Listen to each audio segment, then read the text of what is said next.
Halo, salam sehat semuanya. Perkenalkan, nama saya Mevia Nantasnae. Saat ini saya semester 3 kelas A. Topik yang akan saya bahas pada saat ini yaitu mengenai PNC atau Postnatal Care, atau lebih dikenal dengan pemeriksaan bayi baru lahir dan ibu pasca persalinan. Topik atau pathway yang akan saya bahas mengenai postpartum. Baik, seperti pathway atau gambar di atas, menggambarkan proses perjalanan, penyembuhan, ataupun postpartum saat akan terjadinya penyembuhan. Dalam masa postpartum atau masa nifas, alat-alat genitalia, interna maupun eksterna, akan berangsur-angsur pulih kembali seperti keadaan sebelum hamil. Perubahan-perubahan alat genital ini dalam keseluruhan disebut involusi. Di samping involusi terjadi perubahan-perubahan penting lainnya, yakni memokonterasi dan timbulnya laktasi.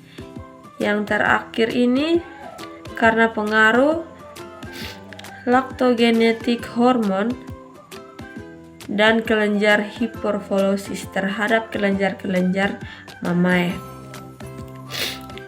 Otot-otot uterus berkontraksi segera. Postpartum, pembuluh-pembuluh darah yang ada antara nyaman otot-otot uterus akan terjepit. Proses ini akan mengendalikan peredaran setelah plasenta lahir. Perubahan-perubahan yang terjadi pada serviks ialah segera postpartum. Bentuk serviks ialah segera postpartum. Bentuk serviks agak menganga seperti corong.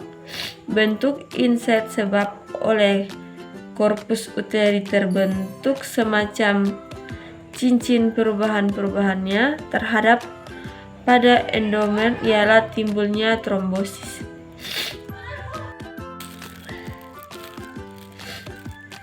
Degerasi generosis di tempat implementasi plasenta. Pada hari pertama, endometrium yang kira-kira setebal 2-5 mm itu mempunyai permukaan yang kasar akibat pelepasan desi2, kan selaput dan selaput janin.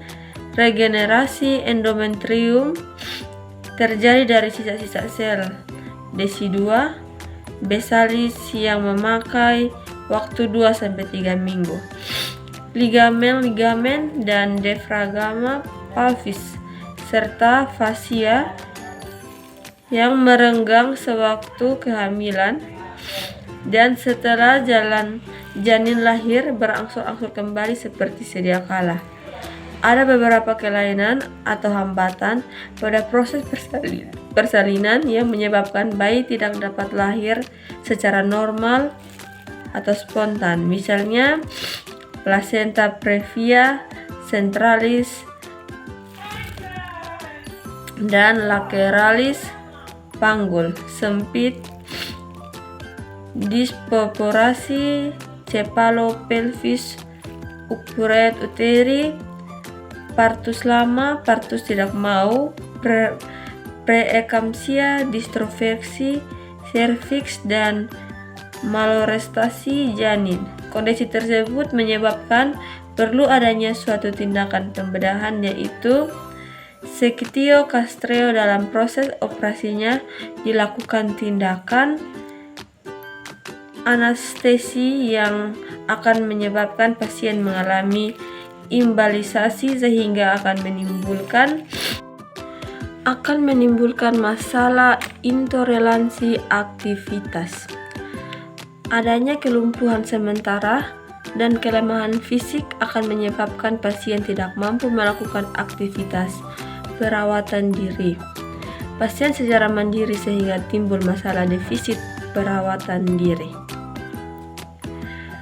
Kurangnya informasi mengenai proses pembedahan, penyembuhan, dan perawatan post-operasi akan menimbulkan ansietas pada pasien. Selain itu, dalam proses pembedahan juga akan dilakukan tindakan insisi pada dinding abdomen sehingga menyebabkan terputusnya inkotimuis jaringan, pembuluh darah, dan sifat atau saraf-saraf sekitar daerah insisi. Hal ini akan merangsang pengeluaran histamin dan prostalgadin yang akan menimbulkan rasa nyeri akut. Setelah proses pembedahan berakhir, daerah insisi akan ditutup dan menimbulkan luka post-operasi yang bila tidak dirawat dengan baik akan menimbulkan masalah risiko infeksi. Sekian informasi atau penjelasan saya mengenai postpartum. Semoga bermanfaat dan terima kasih.